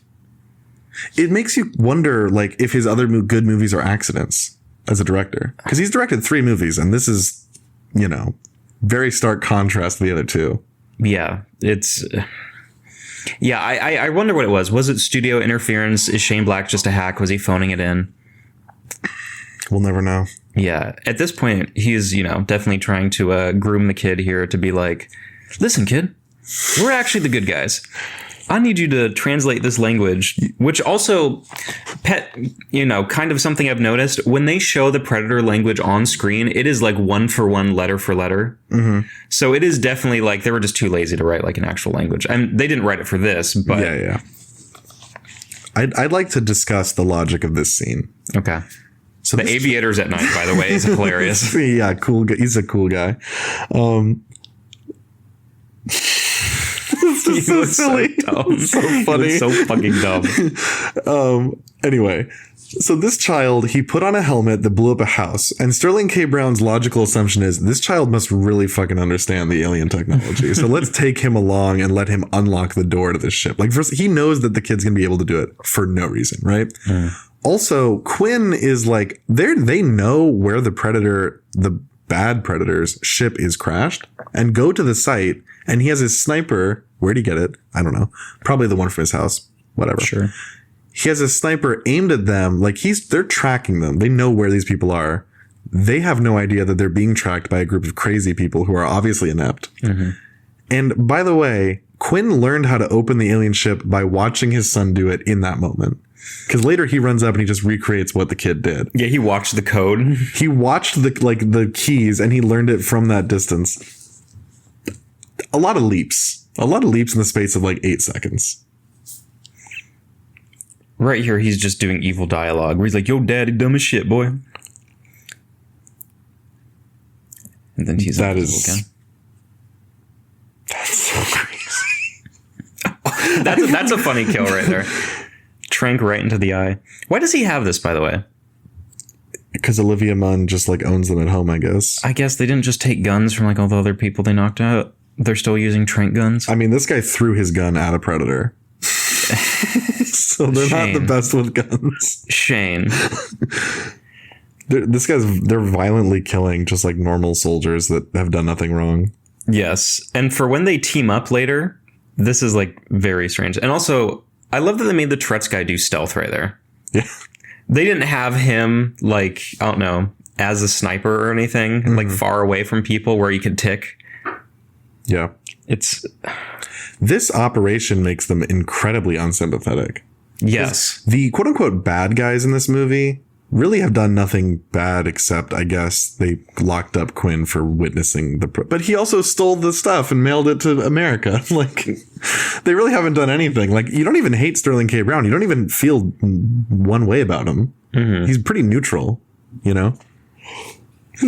Yeah, all the soldiers here in the standoff are just like people doing their job who are just like, hey, there's an evil alien. They're not getting told the whole story. The people in the barn are one thing because it's like, I'm the evil torturer and I'm going to like shoot you very slow and beat you. Yes. But these people are just like, hey, I work for like, what even are these people? The FBI, I think. It's very murky. And so this is the first moment where this guy who has like maybe 5 lines ever just dies. Yes. Gets his arm shot off because remember Predator? Yeah. He's like, Carl, and he lets him get a flare off too. It's like, why is he not just sneaking up on him and ripping his like skull out of his brain? The Predators are very like... The Predators must have that same thing that happens in GTA where like once you're really good at the game and you have a lot of money and all the weapons, you just start going in the street and like trying to create chaos to like give yourself a challenge. The Predator is just doing that. Yes, you start trying to like boundary break, you start trying to glitch stuff because you're just like, I can do anything. I've got an exoskeleton. He has an interior exoskeleton. He's a really dangerous predator. Every decision he makes is... Yes. So I was going to say right here, he gives his son the ball that makes you invisible, which he just had. And if you remember at the beginning of the movie, he drinks this ball and swallows it. He is giving his son a ball that he shit out of his ass and did not wash on screen. And he said, son, this was in my ass. Here you go. You're going to need this. And this guy gets the funniest fucking death. Imagine if the son just like, when he handed it to him, the son just like swallows it immediately. He's like, oh, wait, you need to wash that first. He just keeps that was in my ass. Back and forth. It's just brown when he hands it to him. So right here, that's really funny. That is, yes, the clothesline. Oh my god! And it explodes for no reason. Yeah, it's like it's just electrified. I mean, okay. This is like Final Destination. Every soldier here is dying. The number of accidental deaths in this movie is like Final Destination level. Also, why are they driving into the Predator? Why are they not like getting out like a little bit away so they can take cover and like do a maneuver? Yes, everyone, they always like confront the Predator when what they should be doing is running, and they run away when they could like have a fighting chance. Also, if the Predator has baked in heat vision at this point, why is he not just killing all these people now by seeing them like their heat signatures through the truck? That's a good point. Isn't he like very aware of where they all are? At this point, even human like heat vision or thermal vision can just like see you through objects. He took out the armed like semi-competent soldiers immediately, so killing the rest of these people should be nothing for him. Yes, especially when he can just like tank bullets. He's like, I'll just kill you right now and take this kid. So he wants the kid because he has autism and he has autism DNA. And that's peak DNA according to the Predators. For some reason, it must just be like understanding languages like a computer. But it's like, there's no way that this kid has a brain smarter than like these really advanced alien like supercomputers. Yeah, he's not like a savant. Like, well, I guess it's implied that he's this savant with the Predator technology. But how does the Predator even know that? Also, why would the Predator want a human who's good at learning Predator tech? It's like they're already good at Predator tech because they made it. Yes.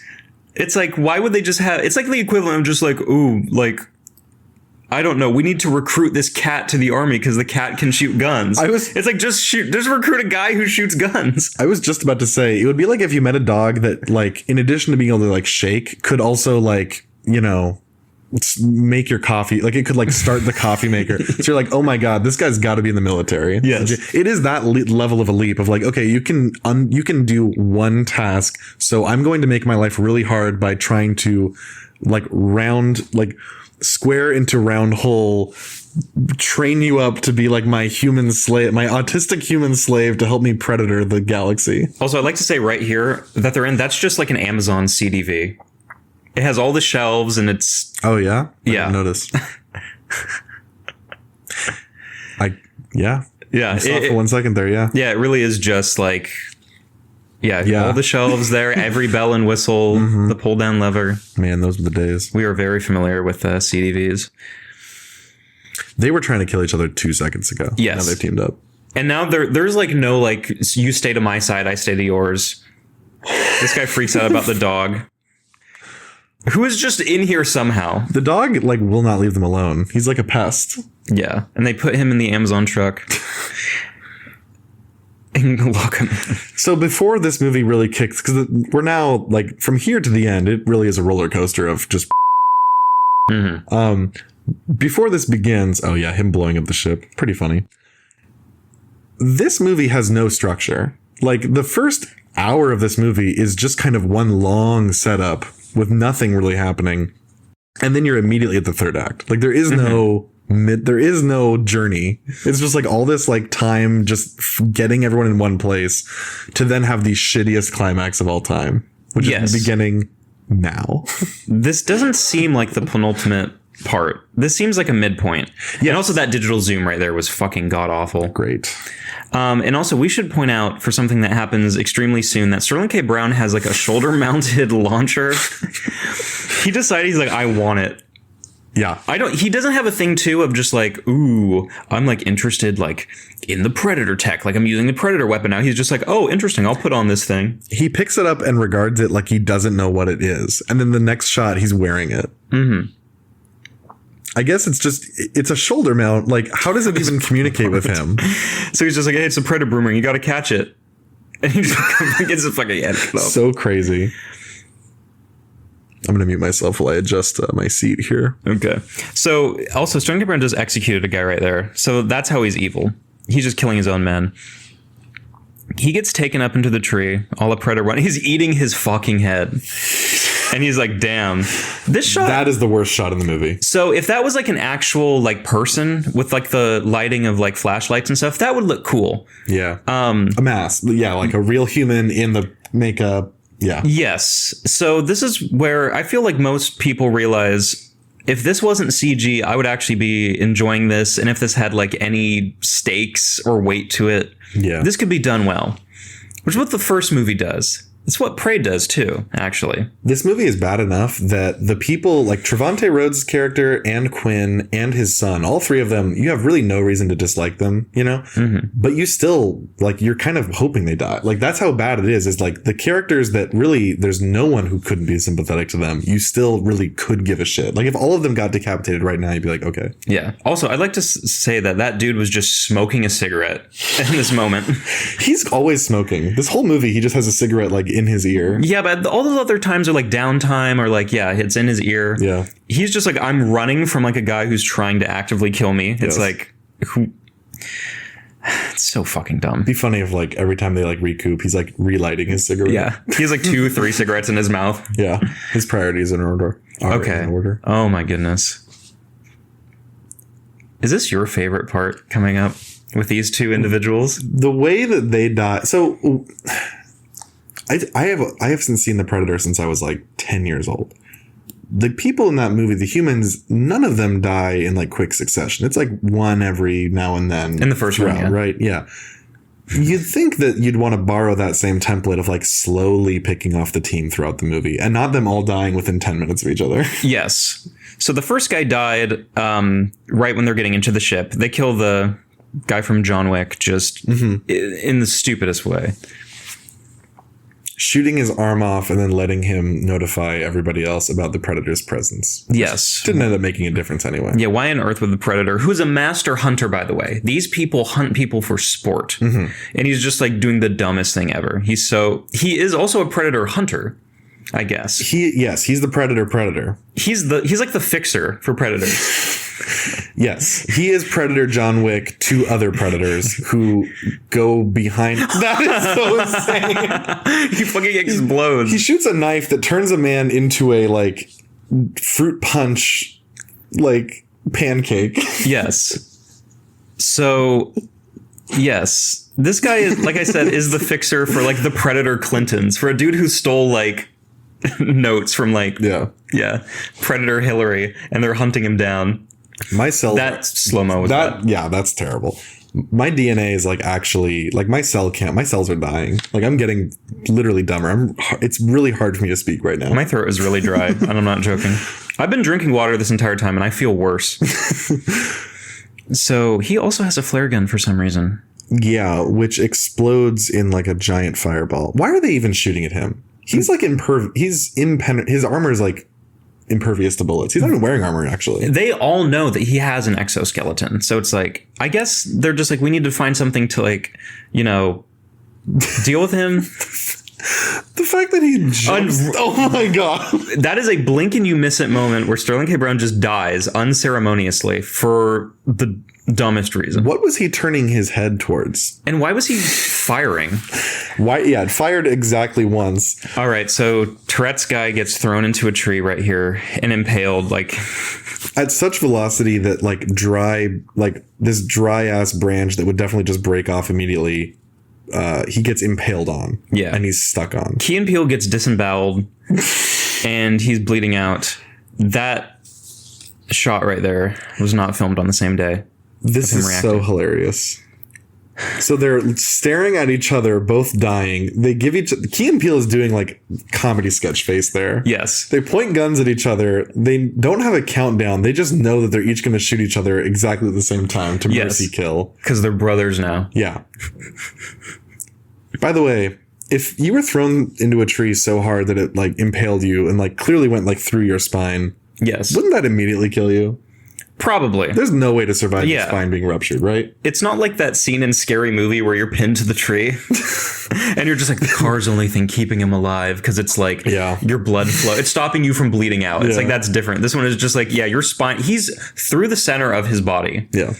Definitely the spine. A kind of stupid nitpick, but it's just another one of many things. By the way, why did he do that? Yeah. Why did he not just like rip his head off? Yeah. Every time he's around the protagonist, he's like, I guess I'll just sort of shove you over. Uh-huh. So he wants the kid's DNA. Why is he not just like ripping his head off and taking it back to the ship at this moment? Well, he just wants the DNA. He wants the kid. Because this is the twist. Autism. Do you remember the line? It might have already happened. There is some line in this movie where they say, oh, there it is. Look at the timing. Next step, the next step, so there's a line in this movie that just happened, coincidentally, that autism is the next step in human evolution. So a developmental disability, so basically a condition where your brain doesn't develop how it's supposed to, is the next step in human evolution. From the mouth of the woman who wrote the book on evolutionary biology. Which I don't even think biologists would say that's true. I think if you went to a biology conference and you're just like, actually, autism is... You think? Sorry. This is literally a Jordan Peterson line, by the way. What? Yeah, he's just like, autism is actually the next step. Yeah, he probably would say something like that. Yeah, he's just like, autism is... He says something... I think this is actually a come-town bit. I don't want to do this, but... Yeah, he says something that's like testosterone, like in the womb or something. You got too much compared to like people. I don't know. I mean, he's a hack anyway, but I don't want to get into that. But anyway, so they all jump onto the Predator ship. And if you thought the deaths before were unceremonious and stupid, you are in for a treat. So they're standing. First of all, you would get like rocked off this ship, even if you're holding on. It's like, this is so high in the air and you're getting moved. You're not holding on, even if your hands are in this. There's a lot of people jumping on moving vehicles, like jumping on the roofs of a moving vehicle. Why are they chasing him? Because his son's in there. Yeah, but this is suicide. Like, they're literally committing suicide by doing this. Well, one of them literally does commit suicide just because. I would say two of them commit suicide here, because the fact that he sees the like shield coming towards him and he doesn't try to jump on it, he just lets it, slice him.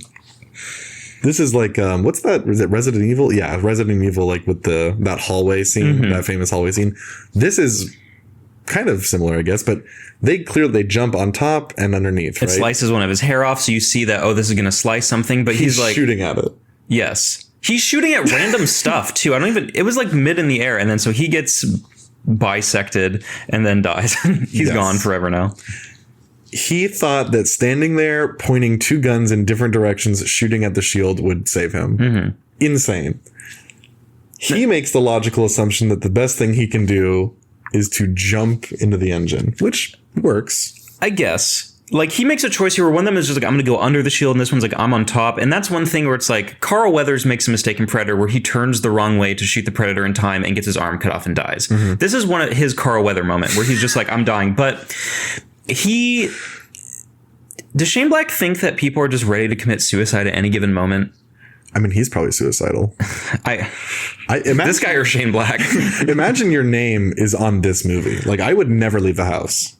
You would be worried that there'd be like roaming gangs out to get you at any moment. You'd have like a from real Predator fans. If anyone's listening and you have the power to Any imam out there? Probably got to bleep what I just said. Actually, that's Maybe we bleep that. We're joking, by the way. This is all in jest. I love that Trevante Rhodes not only jumps into the engine, but just starts shooting his gun. Mm-hmm. Also, I want to say as he goes. Something here that doesn't make sense. He shoots the line like laterally at his leg and then pulls it, but it gets pulled up into the ceiling. Yeah. That doesn't make any, that happens a lot in Pirates of the Caribbean. And it's also through the hole too. Did nobody look at this in editing and be like, this doesn't make any sense? I think, if you're editing this movie, it's really just damage control. I guess at this point you're trying to salvage anything. Yeah. If this is the footage you're handed, it's like the only correct move is to just delete the timeline. Yes. And then we'll walk out of the editing room and say, listen, I know you guys spent a lot of money, but I'm telling you, I did you a huge favor. Yes. It's one of those things where it's for the good of humanity, it's I'm deleting the masters of everything here. Yeah. The editor could have been the Edward Snowden of movies. Yes. You could have done us a service, but now you have injured so many people. Countless lives have been changed because of you. Yeah. Why is he able to get the door open? Why is the autism? Kid wouldn't you do that during the flight to try to escape? Only when they crash, he's like, all right, I guess I'll try to open this door. I guess the lock mechanism is disengaged or whatever. It's sure. Yeah. He's also in the swamp now. He the swamp from the first one. Yeah, they're supposed to be in Georgia, by the way. And I don't know if Georgia probably has marshlands and stuff like this, I assume. Yeah. But this is genuinely just the swamp from the first movie, which is in Ecuador. With no cover, and the Predator is having a hard time killing this one guy. He stops to go, rah! And then Quinn fires one shot that really hurts him. This motherfucker has taken thousands of bullets during this movie, but now bullets work. Yeah. Because it's the end. Yes. It's the equivalent of the cutscene bullet in a video game. Okay. I wanted to scream about this. Can I go off for a second? Yes. Olivia Munn was 70 miles away. They were flying at an insane velocity for a long time, and she just appears. How the fuck did she get here? She is a time zone away from them right now. Yes. There's no way they flew in a circle. And the dog's here too. I mean, the dog is tracking them, but it's really. They flew in a straight. Did she ride the dog? Yes. They flew in a straight line at a crazy speed for 10 minutes. They are in a different area. They're somewhere where there's no reason she should be here. And it's crazy to me that they even left her in, because that's such a sin. That's a continuity sin that cannot be forgiven. Mm-hmm. Somebody should make a YouTube channel about stuff like that. Yeah. So the dog is just good now. I thought it just really had a lobotomy. And then fucking blows his leg up. It's so perfect for this movie that the Predator is ultimately killed with kind of a half-assed there's nothing epic about it at all. Yes, and he gets nuggeted right here. So first of all, he gets a explosive arrow in the leg. Both his legs are off, and then his other arm, I guess, but he's just not dead. His head is still intact. Yeah. And this dude is doing his whatever it's called, the center axis John Wick tilt in front of him that they teach every fucking action star to do now, because John Wick did it. Didn't he create that? Terran Tactical, I believe, did the or I'm not sure, I shouldn't talk about this, but the hands in front of you like this, where you push in and out. I thought you were talking about something. And that slow-mo right there is so insane. So good. Why'd you even do that? But yeah, they teach every action star to act like John Wick now, because they're all trained by Terran Tactical. Yeah, I know the workspace thing, the Sam Hyde thing.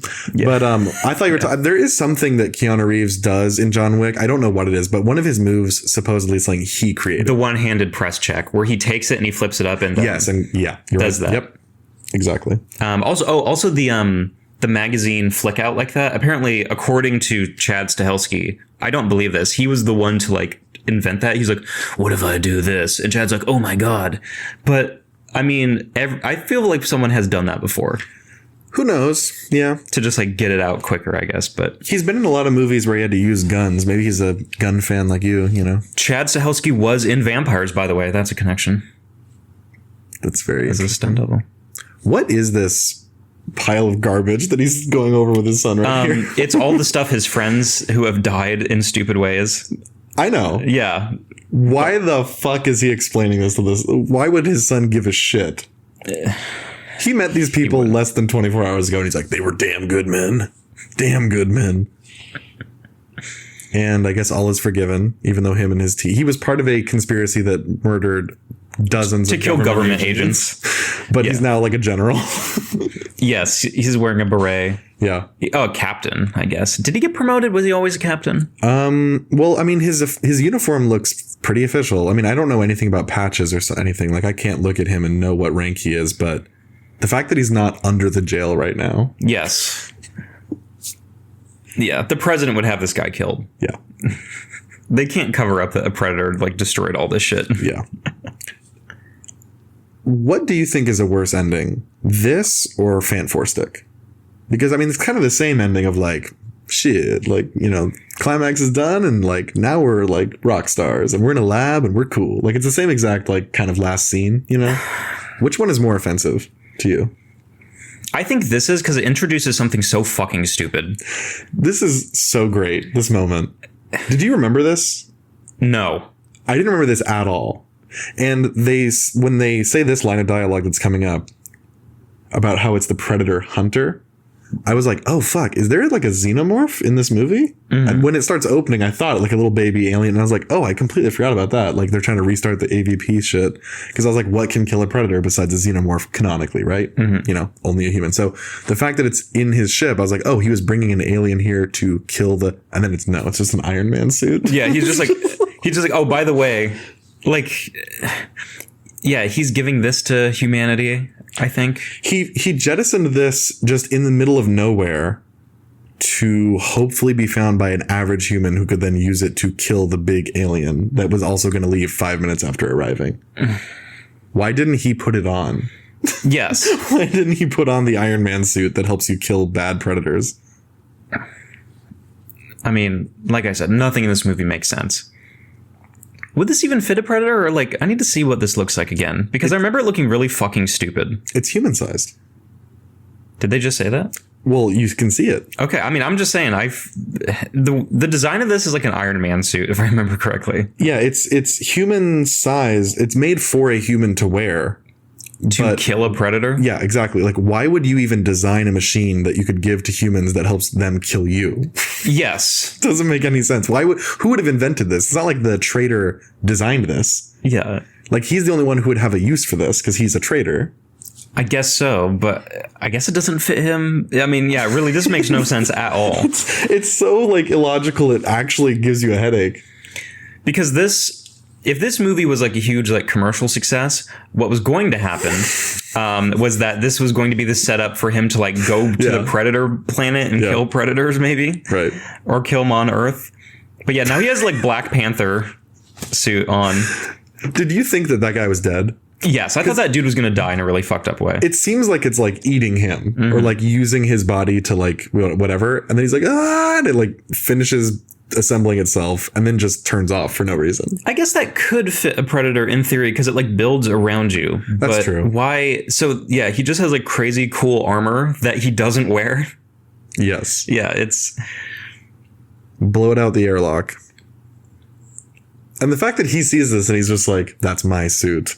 I hope they got it in a 42 long. Fuck you. This movie fucking sucks dick. That's one of the worst lines. The Fantastic Four ending, they're talking about names, right? It's not a conversation about something else.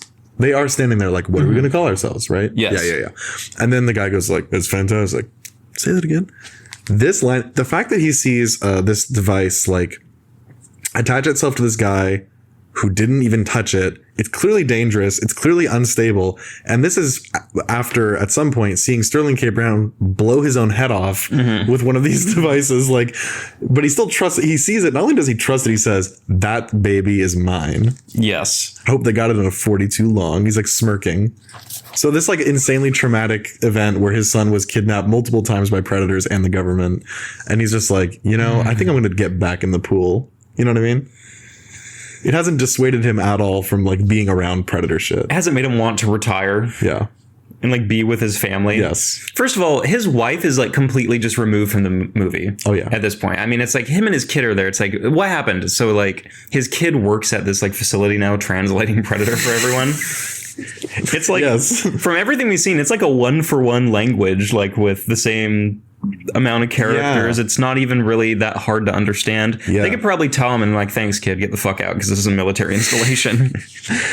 Oh, you know what? I bet that like whoever had the idea, between Fred and Shane, whichever one of them thought of the kid understanding the language, I bet they were explaining it to each other to like, oh no, it makes sense for this reason. I bet the logic was like, you know how like Korean keyboards work? Yeah. Yeah. I bet they were like, oh, it's going to be that kind of thing. So since the kid's a linguistic genius, he can think, because it's like it's not our kind of thing of here's how many characters we use. It's like a button combination. But no, it is just like a Predator language with like an American, like QWERTY UEOP keyboard. Like, yeah, it's like, the same thing of like, you've ever done those puzzles where it's like, here's like this, what is it, like the Caesar cipher, where it's just like, you just move the letters like one over, or like A equals N or whatever. Oh, sure. Yeah. It's like, that's the equivalent of the Predator language in this movie. Yeah. I think it was probably more complex in the previous films. Like, I mean, but they didn't really go into it because they're just like, oh, it's just aliens. Yeah. Yeah. I mean, and this one, they actually try to like, create any logic behind this thing that whoever wrote the script for the first one was just like, yeah, whatever. It's just alien shit. It's like, you're not meant to understand. But in this one, they're just like, well, actually, wouldn't it be cool? No, it wouldn't. Because this is one of the worst movies ever. Yes. Without a doubt. Yeah, the original Predator, I guess it was kind of like the equivalent of like doing Barbarian today. Like the movie is a fake out because it was advertised as like, well, I guess it was advertised not in a misleading way, but you're watching the movie and it's like straightforward and it's like, oh, we found this monster. It's not really explained. It's not meant to set up a franchise. It was just like a movie where you go like, holy shit, that was crazy. You know? And it has now spawned this, The Predator, which we've now just watched for the third time. And for me, the last time. Yes, I never want to watch this movie again. No. I do want to watch some scenes from it on YouTube, I will admit. There are some kills that are so goddamn hilarious. Like, even though you know it's coming, it's like it's like the first time every time. That's how bad they are. Yes. I every once in a while when I'm feeling like very masochistic, I'll just like watch like, a couple scenes of this. And now we have all the animators. By the way, there should not be a Marvel amount of VFX names for this movie. No, in a Predator movie, I mean, ideally, you should have as very little CGI as possible. For the ships, sure. It's like really expensive to hire all these people. And like, I mean, I guess they don't pay them. That's like that's the secret. Yeah, all these names are people that are not living in America, to put it succinctly. Maybe, but also like even, I think Life of Pi was the movie. Do you know what I'm about to say? Yeah, there's like a thing in Hollywood, I guess, where just like VFX artists are just, there's like some loophole by which you can just basically you exploit them, and not have to pay them, even in the States. Yeah.